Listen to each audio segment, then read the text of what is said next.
power on.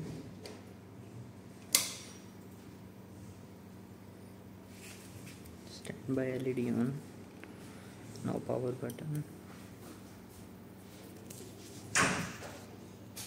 Amplifier A and amplifier B both are active. Standby LED on. Supply 220 volt AC.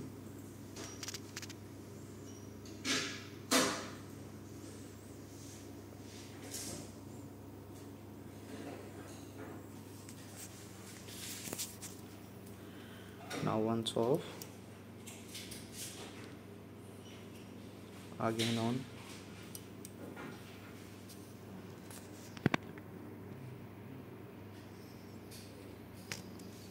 Job completed.